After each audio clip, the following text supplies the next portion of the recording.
Hi guys, welcome back to Tales by Mene, where every story teaches a lesson. What if I told you a single midnight decision could erase your entire future? This is the story of Alex, a 23-year-old Nigerian dreamer, chasing fast money in a city that never forgives impatience. My name is Alex, and 2 years ago, I wasn't just broke. I was drowning in the Lagos hustle. I lived in a cramped Face Me, I Face You studio in Sulere. The sound of my neighbor's generator, a constant soundtrack to my anxiety. My primary conflict wasn't just my student debt. It was the suffocating social pressure to make it. I was 23-year-old, grinding 80 hours a week between running errands for an ungrateful boss and trying to get my graphic design side hustle off the ground. No matter how hard I worked, my income was always chasing rent, chasing utility bills, and chasing the inevitable calls from my mother asking for assistance. The traditional path felt like a cruel joke, a long, slow march to mediocrity. Then I opened my phone. The algorithm was a merciless tormentor, serving up the Lekki lifestyle on a silver platter. It was a never ending parade of young people in designers' clothes, cruising past traffic, flashing bank alerts from their fintech ventures or crypto flips. How I turned $500 to $5,000 in 1 week. The one token nobody is talking about yet. The message was clear. If you are still stuck in traffic, still relying on a 9 to 5 job, you are the slow one. They spoke with that typical Lagos arrogance, a confidence built on the illusion of speed. They didn't save, they leveraged. They didn't build slowly, they scaled immediately. I was convinced they had access to a hidden digital code, the one secret trick I hadn't unlocked. My impatience became a tangible desperation, a fuel that burned away my focus. Every day I spent struggling was a day I was missing the boots. Then, late one night in a Nigerian crypto telegram group, I found the whisper of the ultimate loophole, a new highly volatile and entirely unregulated token named Phoenix Coin. Then, the pitch was perfect for the moment. It was marketed as a community wealth transfer project, guaranteeing 100% return for early investors before it hit the mainstream exchange. The charts they shared were not slow, steady gain. They were the kind of vertical rockets that promised an immediate escape. This was the secret I was looking for, beating the market maker and grabbing the fast money. I looked at my accounts, 3.5 million naira, roughly $8,000 at the time. It was 2 years of disciplined sacrifice, my emergency fund, and my entire security deposit. The fear knot was tight in my chest, but the vision of escaping that generator noise and the constant judgment was louder. If I put it all in, I can get my own place in Lekki in 30 days. I can finally sort out my mother. I rationalized. Clicking the transfer button, I called it courage. It was, in truth, driven by impatience. I liquidated my savings, converted the naira, and bought in. The transaction confirmation felt like the final clap that signaled the start of my new life. I was finally on the fast track. I was finally one of the smart ones. The first week was the most exhilarating high of my life. I checked my phone every 5 minutes, watching the numbers climb. Screaming headlines 5 million turned into 7 million naira, then 10 million. Then by Friday morning, I was sitting on over 14 million naira. I had quadrupled my savings in 5 days. I felt invisible. I walked into the retail job I hated and quit. Not with quiet resignation, but with a satisfying, arrogant swagger. Hmm. I was a genius. All those years of hard work was just a trick that system played on the patient. It was during this dizzying week that I had a necessary visit with my uncle Mark. He runs a stable, thriving furniture and carpentry workshop in Ikorodu Road area. A genuine skill-based business that provides job and pays tax. He doesn't drive a flashy car, but his business premises are fully paid for and he runs his generator only when necessary.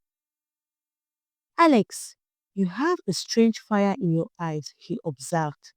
And as we sat in his shaded office, smelling of sawdust and varnish, what is this wide talk about you leaving your job? I pitched funny coin with the fervor of a desperate preacher. Uncle Mark, this is the digital revolution. I have quadrupled my money already. This is how we escape the old struggle.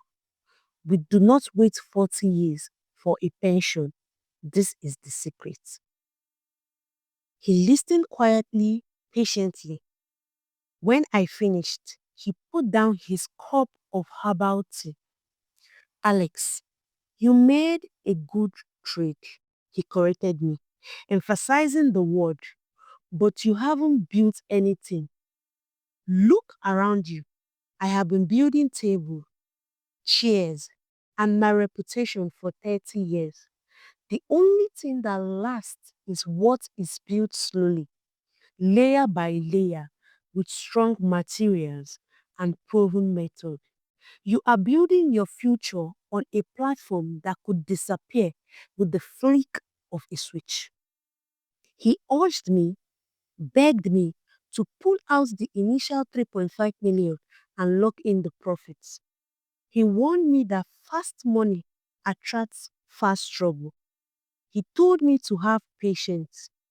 I dismissed him with a sigh.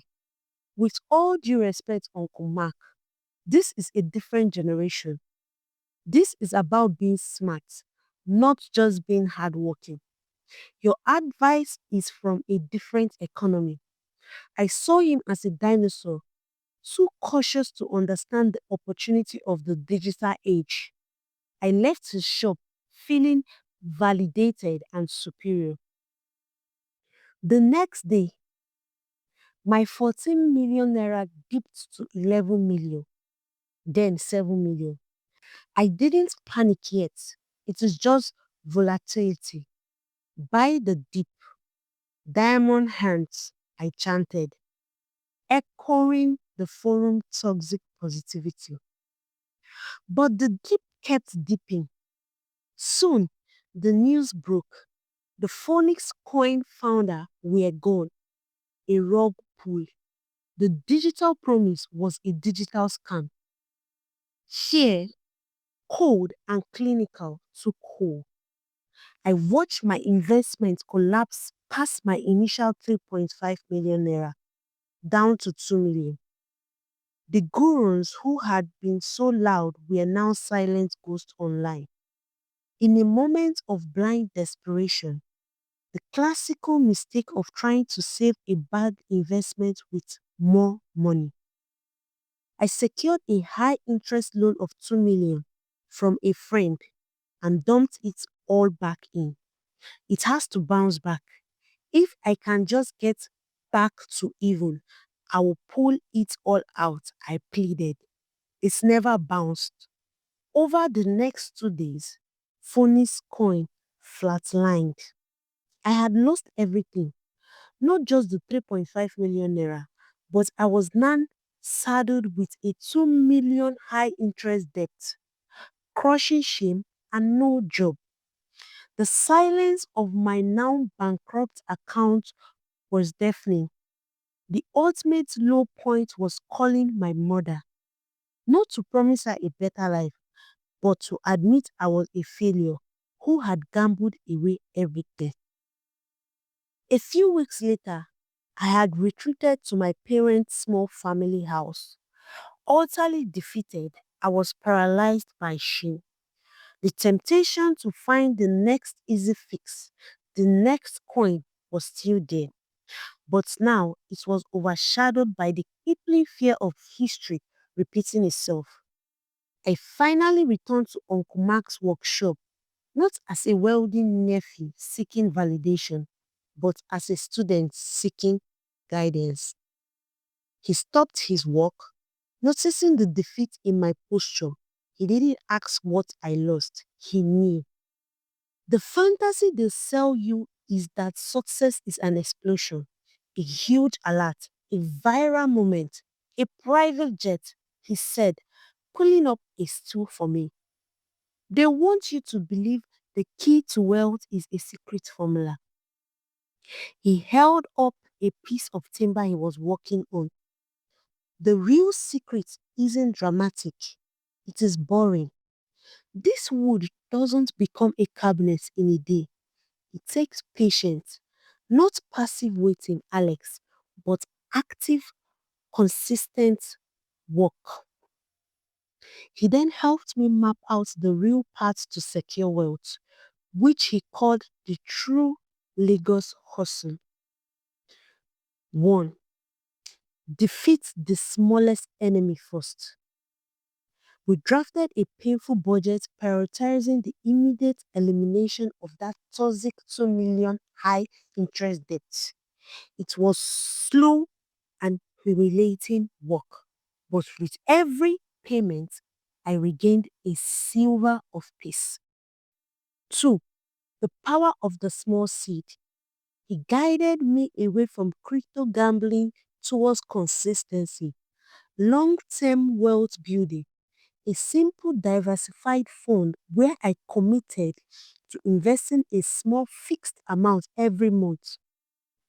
I was trading the adrenaline of the boom and bust cycle for the quiet, predictable confidence of compounding. 3. Building skills, not skins. He forced me to refocus on my graphic design. This time, I wasn't chasing clients or fast cash. I was chasing mastery. I spent 1 hour a day, every day, refining my craft, learning that the market rewards expertise that has been patiently developed, not hype that has been quickly generated. The first 6 months were a grind. I took a decent paying but boring job, sacrificing ego for stability. There were no flashy gains to screenshots. But for the first time since the Phoenix coin tragedy, the knot of anxiety began to loosen. Every small payment, every monthly investment, every hour spent practicing design felt like I was fortifying a real foundation. A year passed. I still lived simply, but I was entirely debt free. My small, reliable fund was growing consistently, and my side hustle, built on genuine, patient skill, was finally stable enough for me to leave my main job and focus entirely on my studio. I had a future, and it was a future I own, built brick by boring bricks. If you clicked this video looking for the one hidden formula to get rich fast in Lagos, here is the truth. The secret they desperately do not want you to know. The shortcut always costs you more than the long road. It costs you your peace of mind, it costs you your savings, and in a place like Lagos, it costs you your reputation and the stability of your family network. To the people selling you on speed and hype, the volatility, the overnight success rely on one thing: your impatience. They need you to believe that the disciplined, boring part does not work. But I'm here to tell you that boring is the secret. Patience isn't being passive, it is being active and consistent. It is a decision to pay off a small debt instead of buying a flashy new phone. It is committing to a reliable investment for 20 years instead of gambling on a 1 week crypto pump. It is putting in the hours to develop a genuine skill that provides value instead of chasing the next low effort scheme. My impatience almost ruined me. It was only when I embraced the lesson of patience, the truth that secure growth is slow growth, that I saved my future and finally found real, lasting freedom in the hustle. What get rich quick scheme have you been tempted by in the Lagos digital space? Or what is one boring, consistent step you are committing to today to secure your future? Drop a comment below. I want to hear your story. Join us again on another journey through Tales by Meme.